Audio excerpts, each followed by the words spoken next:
ಈ 26ನೇ ತಾರೀಕು ಬಂದರೆ ಒಂದು ವರ್ಷ ಆಗ್ತದೆ. ಆದ್ದರಿಂದ ಒಂದು ವರ್ಷದಲ್ಲಿ ಅವನು ಮದುವೆ ಆಗಿ ಅವನ ಶ್ರೀಮತಿಯವರು ಸಹ ಇವಾಗ ಪ್ರೆಗ್ನೆಂಟ್ ಇದ್ದಾರೆ. ಒಬ್ಬನೇ ಮಗ ಅವರಿಗೆ. ಬಹಳ ಸಾತ್ವಿಕವಾಗಿರ್ತಕ್ಕಂಥ ವ್ಯಕ್ತಿ ಅವ್ರ ಅಪ್ಪಾಜಿಯವರು. ಯಾರೇ ಈ ಸ್ವಾಮೀಜಿಗಳಿರಲಿ ಎಲ್ಲರೂ ಬಂದರೂ ಅವ್ರ ಮನೇಲಿ ಉಳ್ಕೊಳ್ತಾಯಿದ್ರು. ಎಲ್ಲ ಸಮಾಜದೊಟ್ಟಿಗೆ ಅವರು ವೀರಶೈವ ಸಮಾಜದಲ್ಲಿ ಡೈರೆಕ್ಟರ್ ಆಗಿದ್ದರು 1-2 ಬಾರಿ. ಆಮೇಲೆ ನಮ್ಮ ಜಂಗಮ ಸಮಾಜದಲ್ಲಿ ಇವಾಗಲೂ ಸಹ ಅವರು ಟ್ರೆಸರರ್ ಆಗಿದ್ದಾರೆ. ನಿರಂತರವಾಗಿ ಸಾಮಾಜಿಕ ಚಟುವಟಿಕೆಗಳು ತೊಡಕೊಂಡಿದ್ದಾರೆ. ಒಳ್ಳೆಯ ಕೆಲಸವನ್ನು ಮಾಡ್ತಕ್ಕಂಥದ್ದು. ತುಂಬ ಆಘಾತ ಆಗಿದೆ.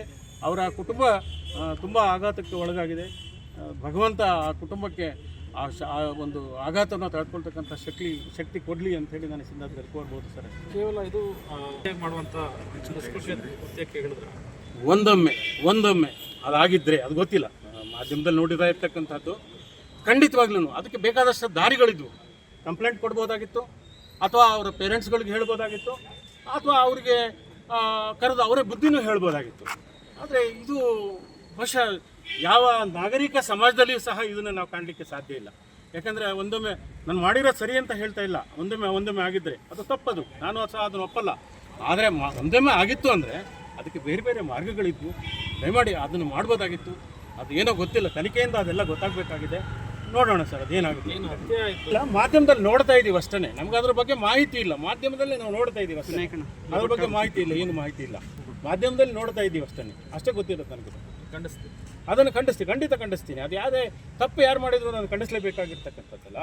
ಅದನ್ನು ಖಂಡಿತವಾಗ್ಲೂ ಖಂಡಿಸ್ತೀನಿ. ತಾಯಿ ರತ್ನಪ್ರಭು ಅಂತ, ಅವ್ರ ಅಜ್ಜ ಶಿವಪ್ಪಯ್ಯ ಅಂತ, ಇವರು ಬ್ಯಾಡಗಿ ತಾಲೂಕಿನಿಂದ ಈ ಚಿತ್ರದುರ್ಗಕ್ಕೆ ಬಂದು ನೆಲೆಸಿದರು. ಅವರ ಅಣ್ಣ ಟ್ರೆಜರಿ ಆಫೀಸರ್ ಆಗಿದ್ದರು ದುರ್ಗದಲ್ಲಿ.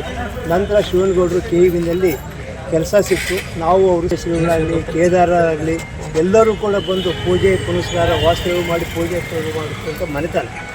ಆದರೆ ಇದು ರೇಣುಕ ಸ್ವಾಮಿಗೆ ಆಗಿರ್ತಕ್ಕಂಥ ಕೊಲೆ ಪ್ರಕರಣದಲ್ಲಿ ನಮಗೆ ಕೇಳಿ ಆಶ್ಚರ್ಯ ಆಯಿತು. ಇದು ಖಂಡನೀಯ. ಅವರ ಸಾತ್ವಿಕತೆ ಈ ನಮೂನೆ ಆಯಿತು, ಅಥವಾ ಇವ್ರು ಹುಡುಗ ಬೇರೆ ಯಾವ ದಾರಿ ಹಿಡಿದ ಎಂಬುದು ನಾವು ಕಣ್ಣಾರೆ ನೋಡಿದ್ದು. ಹುಡುಗನ ಹುಡುಗಗಳಿಂದ ಆಡಿಸಿ ಬೆಳೆಸಿದವರು. ಆದರೆ ಅಂಥ ಘಟನೆ ಆಗಬಾರ್ದಾಗಿತ್ತು. ಅದು ಖಂಡನೀಯ. ಈಗ ಅವ್ರು ಎಲ್ಲಿ ಕೆಲಸ ಮಾಡ್ತಿದ್ರೆ? ಅವರು ವರ್ಷದಿಂದ ಅಪೋಲೋ ಫಾರ್ಮಸಿನಲ್ಲಿ ಕೆಲಸ ಮಾಡ್ತಿದ್ರು.